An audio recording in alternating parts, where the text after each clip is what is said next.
Welcome to another episode of People with Passion for Pets. Today, my guest on the show is Dr. Laurie Coger. She is an integrative and functional medicine veterinarian who's made it her mission to educate pet owners about natural dog care. She is also the author of a holistic vet's guide to vaccinating your dog.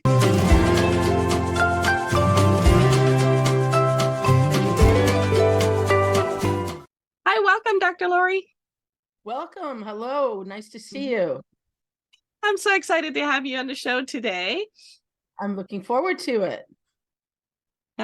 So, Dr. Laurie, before we start talking about vaccinations for dogs, I wanted to ask you, could you explain to our audience, what does it mean when you say you're an integrative and functional medicine veterinarian? So in a nutshell, we're proactive. Conventional medicine is reactive. That's the simplest way to consider it. We're very big on focusing on the individual as a whole. So we don't just wait for the dog to get sick and then throw some medications at it. We focus on food, on lifestyle, on activity, on things we can do to strengthen the body, and take a proactive approach towards preventing disease rather than being reactionary. We like to use all the tools at our disposal, ranging from conventional Western medicine to alternative techniques, whether that's acupuncture, herbs, supplements and nutraceuticals, physical therapy modalities, laser. We want to run the full gamut of approaches and integrate them into a treatment plan for the individual animal.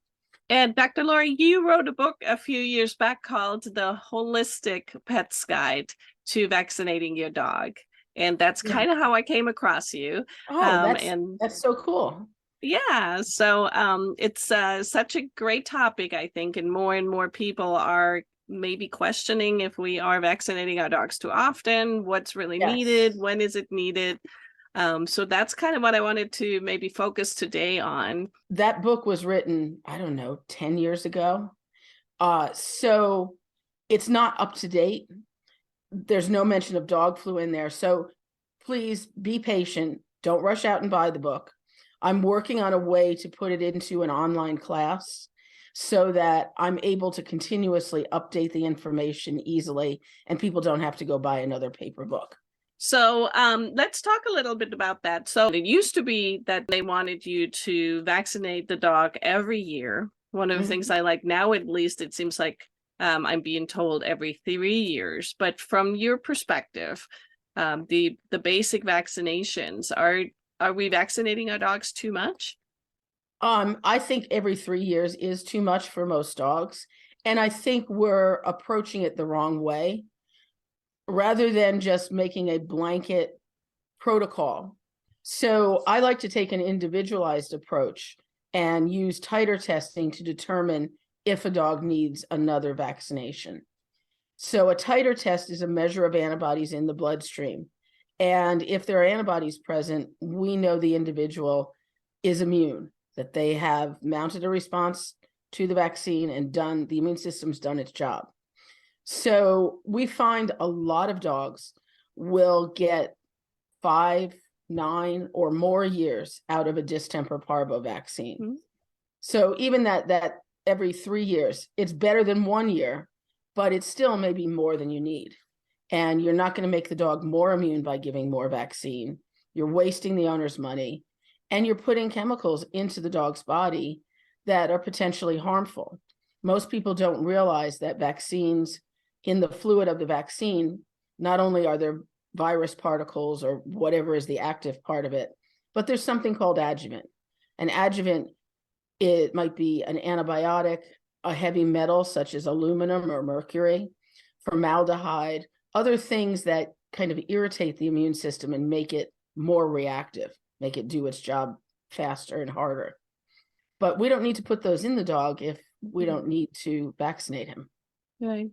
You know, one of the things I've always wondered too is I have a little Jack Russell Terrier. She's 10 pounds, and she had, when she was very little, she had a very adverse reaction towards these vaccinations, and it was very scary.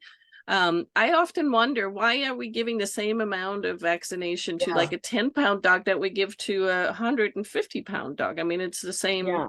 amount. Is The conventional vet answer to that is because we're not vaccinating a dog by the pound, we're vaccinating an immune system. However, I would disagree, and I think there should be a dosage per unit of body size because the adjuvants. So if let's take hypothetically, 10 units of mercury are in this rabies vaccine. Well, if I put those 10 units in a 100-pound Great Dane, that's 1 unit per 10 pounds. If I put it in your dog, that's 1 unit per pound. So all those extra things, which are potentially what really caused the reaction, need to be sized down, I think, for a smaller dog. Now, the number of either weakened virus or virus particles that shows the immune system what they need to recognize and fight, that probably is the same dog to dog. But that's only one component of the vaccine. Now, there is one company out there that has decreased the volume of vaccine for all dogs to 1 ml instead of 1. I forget the company, but anybody can look up 1/2 ml distemper vaccine. And I think that's a step in the right direction in that they're using less extra stuff that's potentially reactive.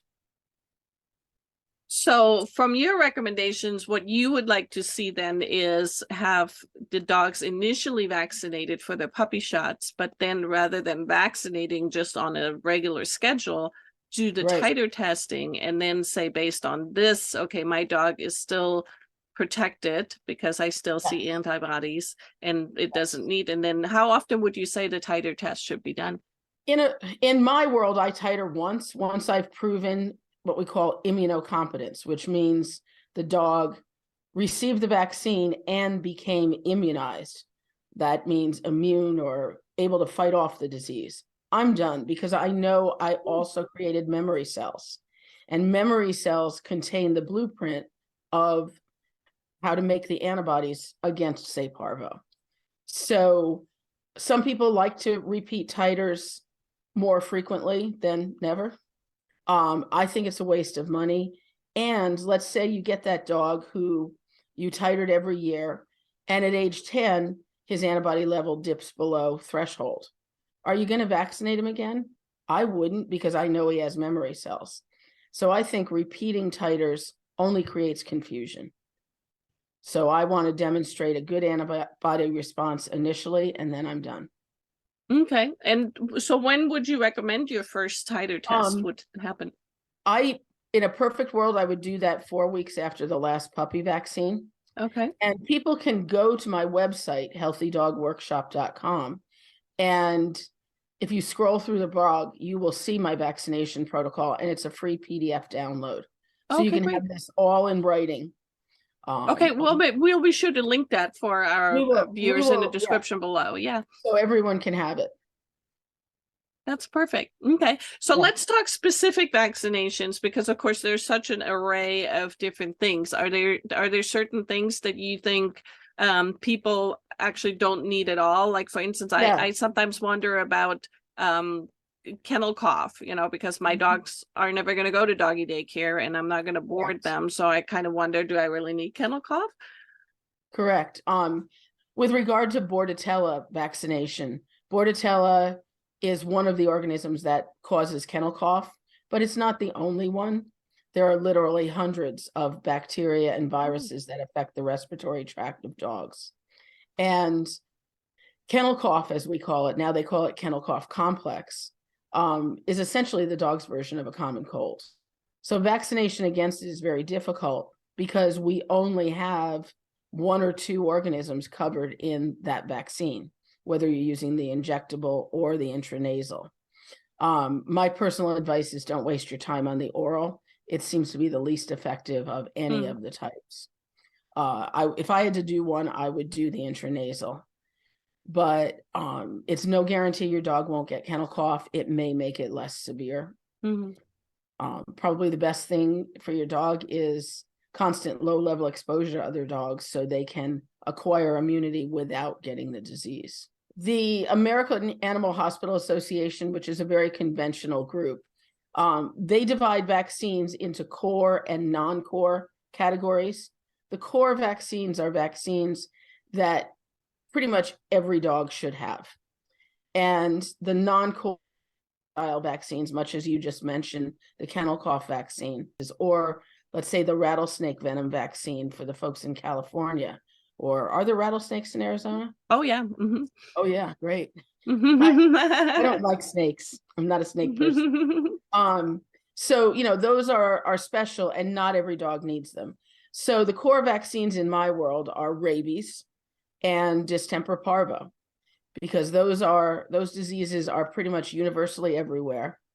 Rabies has the distinction of being the only legally mandated vaccine in all 50 states. And it's a disease that can be spread to humans. So we definitely want to protect our dogs from that. I'm usually putting that at the end of my puppy series, and of course, observing whatever state laws mandate. Typically, the first rabies vaccine is good for 1 year, and subsequent ones can be good for 3. Right. And we know it lasts longer than 3 years, but the law has not kept up with science. So you have to follow the state laws. Now, distemper parvo is a different type of vaccine in that it's modified live, or what we call infectious. The viruses in it have been weakened so they can't kill disease, but they multiply in the body and act just like the disease virus does. So it's almost like giving your dog the disease without the clinical signs. And that takes effect more quickly than rabies and produces a longer lasting response. Research by titer, 9 to 15 years is Oh, wow. common. So potentially once through the puppy series, and you should do 2, and you should verify that the dog's immune system responded, you could be done with that dog for life. Now, is there something legal that the results of a titer test could be used as proof of vaccination? Well, remember, we're talking about rabies then, because that's the only legally mandated. Most states will not accept, or most jurisdictions, towns, counties, what have you, will not accept a titer of a vaccination. A couple do, and I think Delaware has been one of the most progressive in opening their eyes to the science. It makes no sense to me because, for example, if I want to take a dog to a country that's rabies free, they want a titer. They want to prove that the vaccine did its job and that the dog's immune system did its job. So it's accepted for international travel, but it's not accepted for taking you to a state park where they want to see a rabies certificate. But Crazy. there are people working to change that and to say, this is as good as sticking something in, and in fact better, because it's scientific proof of immunity. Right. Yeah. Because as several people say, vaccination does not automatically equal immunization, because about 5% of dogs fail to respond to a vaccine. Interesting. So yeah, and you can't predict who that dog is.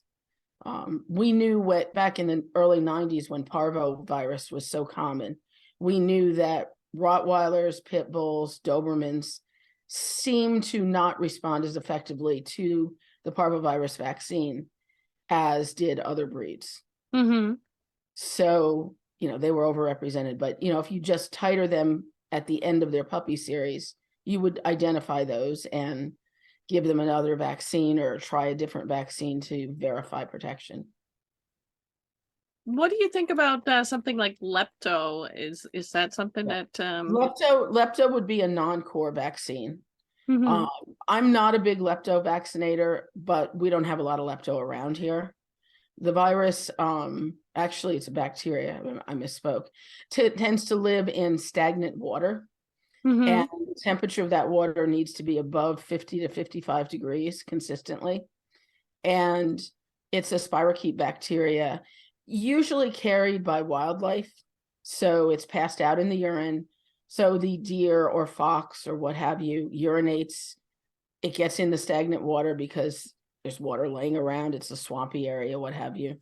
And the spirochete lives there.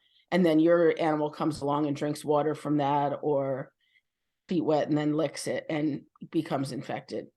So the vaccine is typically only effective against 3 or 4 strains of lepto, and there are over 250 strains. So to me, it's kind of a false sense of protection. And oftentimes it does not completely protect the animal from it. It just lessens the severity. And it doesn't lessen shedding of the spirochete in that dog's urine. So since it's a zoonotic disease, we're not completely protecting the human, which is one of the reasons why people push the vaccine, because it can affect humans. Caught early, lepto is treatable. You can treat it with just a penicillin-based antibiotic. But left untreated, it will destroy the kidneys and can be fatal, obviously.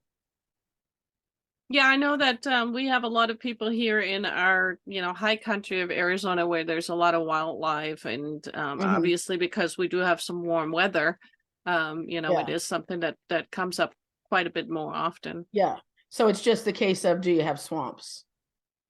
Yeah, in some area. Yeah, in some areas they areas, do, yeah. but it's not like, say, Louisiana, where Right. you have bayou country and it's there. You might say, hey, I'll take any protection I can get.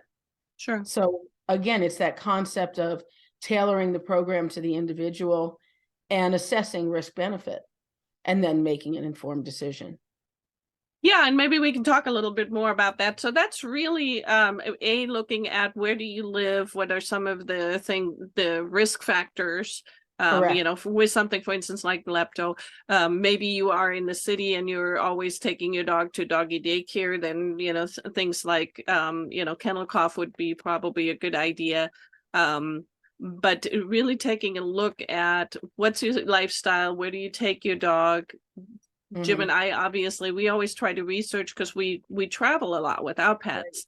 So we want to be sure that it's not just about, here we live in Arizona and what might be something that's recommended here. But if we're going to go to another state, we'd like to find out, what are some of the things recommended there. What do you think about things like heartworm medication? That's something that seems like every vet wants to push on me every time I go there. Well, and and I feel for the conventional vets. And I mean, I will always say, even though we might disagree on our approaches, we're all in it for the same reason. It really gets me when you see on social media that vets are money grubbing, used car salesmen, and they're selling me science diet so their dog will stay sick and then they make more money. That's not true. I mean, the conventional vet is there to help your animal, and their beliefs about what that looks like are just different than mine. So in terms of heartworm prevention, again, it's a risk benefit. What is the risk? Heartworm is spread by mosquitoes. So if you're blessed to live someplace where there are no mosquitoes, you have very, very little risk. I'm here in the Northeast in upstate New York. There's no mosquitoes out here now. We just got through last weekend of temperatures, below zero. So do I need heartworm protection for my dogs now? No. In the middle of July, going up into the mountains by the lake where there are loads of mosquitoes, then yes, it would be wise. If you live in the South, Florida, Tennessee, any of the places where we're getting a lot of rescue dogs coming up from, heartworm is rampant down there. So those climates year round, up here seasonally, desert places where there are no mosquitoes, no indication. Yeah, and I mean, we really don't have mosquitoes here in Arizona, but one of the biggest things that I always hear is that heartworm medication, the dog has to be on it all the time. And that's been a relatively recent thought by the I guess it's the World Heartworm Association or the American Heartworm Association. And I've heard lame reasoning that make people stay on it every month so they don't forget it. It's like, I think if you're a responsible adult, you can say, oh, it's April 1st. This is when I start heartworm prevention. And some people feel that, oh, you will have a warm day and there could be a mosquito. And in a warm day in February or whenever we have January thaw. We will have 50-degree days soon. Mm-hmm. And mosquitoes can hatch 50 to 55 degrees. Mm-hmm. So, but how high is the risk? I think pretty low.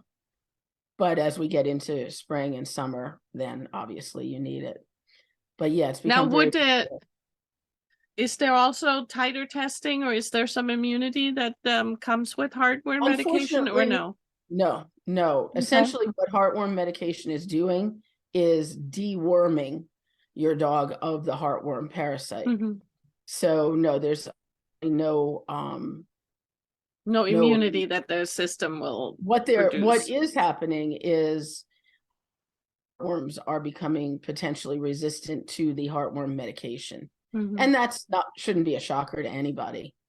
Constant exposure to a drug, whether you're a bacteria, a virus, what have you, you're going to learn to tolerate it. Yeah. Many of the heartworm preventatives now are combined with flea and tick medication, with intestinal worm dewormers and such, and people will justify year-round use for that. And I'm not a big fan of combo products. I'd rather have control over each aspect of what I'm giving. Mm-hmm. But some people like convenience. The ultimate convenience, which I would advise against, is the injectable heartworm prevention, which is called ProHeart. Mm-hmm. If your dog has a reaction, you can't take it out of the body. There's no way to remove it. If your dog has a reaction to one of the orals, we can make them throw it up. We can, it's going to pass out. Mm-hmm. We have a better shot than a Repositol injection that's going to last 12 months. Yeah, that's good advice. Yeah. What about the flea and tick? That's really popular, I know, on the West Coast. The orals, the isoxazoline. Yeah. Yeah, I think they should be taken off the market. They all carry a seizure warning now, and initially they're actually not a drug; they're a pesticide. And Yeah. the number of reports of dogs experiencing adverse neurological events is too high for my taste. And that's not just dogs that had a prior history of seizures. It's other dogs that didn't. So yeah, people love the convenience. I give my dog this and he's good for 3 months. But I think it's not a great idea. Yeah. And I have to say, I mean, we traveled much to, places where there's a lot of fleas or scares of ticks, like Oregon. And I personally prefer natural products like cedarwood oil seems to work great. I use it on myself. I use it on the dogs. And but I'm always looking for a natural way before Yeah, it's important to protect yourself, especially with ticks. I have people using various combinations of essential oils, and I think you just need to identify a good, safe product and use it thoughtfully. But yeah, it does repel. And of course, do a proper tick check when you come back from a hike or outdoor time. Well, great. Are there any other vaccinations that we haven't talked about? Gosh, we haven't talked about dog flu. Okay. Which, came up recently and after the publication of the book. And dog flu or influenza has been around for some time. We didn't really hear a lot about it until a vaccine became available. And then suddenly there were outbreaks spreading from a greyhound track that was it was originally horse flu, and the flu virus mutates pretty much the same as COVID does. So it jumps species dogs, and then Chicago had some very serious outbreaks, but it really seems to have died down. I personally have never seen a case of dog flu, but it's much like the flu that we would experience. It's respiratory signs, it's fever, it's feeling blah, lack of energy. Many boarding and daycare facilities are requiring the flu vaccine, either the single strain or the double strain, as well as Bordetella. But it's strictly a lifestyle and location vaccine from my point of view. We talked about lepto. We didn't talk about Lyme, which Lyme vaccine has been around for a while. And It's gotten better, but it's still not a super effective vaccine. Again, at the root, because you're trying to vaccinate against a bacterial disease, not a virus. It's much easier to make a vaccine to a virus than it is to a bacteria. So I look at Lyme vaccine as pretty much 70-75% effective. And that is something you would give every year.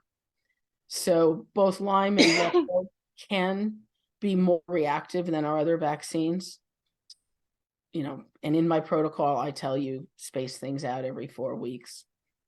And obviously, it's a vaccine that people who are living in tick endemic areas are going to use. And if you're living somewhere where there aren't ticks, list of things to do. That's great. And again, we'll make sure that in the description below the video, we'll link to that PDF so that people can get that from your website. Yeah, definitely. Yeah, that's going to be a great resource for people. Yeah.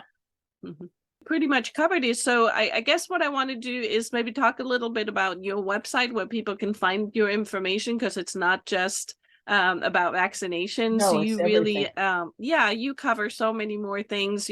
I know that you're very much into raw feeding and diet for dogs, and as you mentioned in the very beginning, you want the pet owner to be proactive with the health of the pet, and hopefully do that through the right types of supplements and feeding and other things as well. So again, tell people where they can find your website, because I know you share a lot of information there. Yeah, I try to keep it as up to date as possible. HealthyDogWorkshop.com.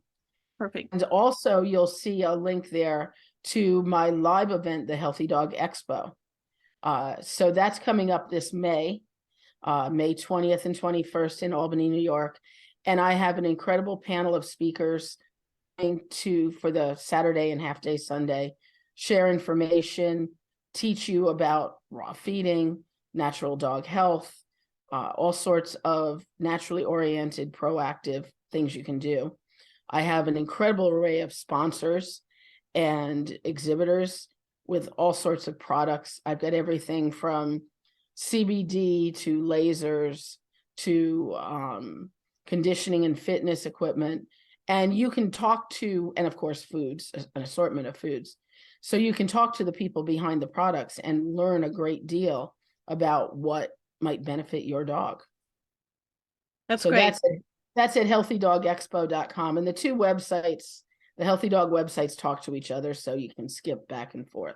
I can't let you go without talking about your pets. And I saw on your website, you're an Aussie mom as well as me. I'm an Aussie mom. Yes, yes. I have 4 at the moment. Oh, wonderful. And they range in age from 2 to 12. So I've got the whole, and they're all related. Every dog here has been born in my house. Oh, that's awesome. It really is. It's a special thing. So I have Puck, Fame, and Flair, and Kindle. Yeah, no, they're fun. They're fun dogs. They're fun dogs. Well, great. Well, thank you so much for being on the show, Dr. Laurie. This was very educating and very fun to talk about that. And I'm sure there's going to be a lot of people that are going to go to the website and find out more information. All right. Take care. You too. Bye-bye. If you enjoyed today's interview, then please leave your comment below and please like and share it. And check out the rest of our interviews right over here at the playlist, People with Passion for Pets. And until next time, keep your paws on the road.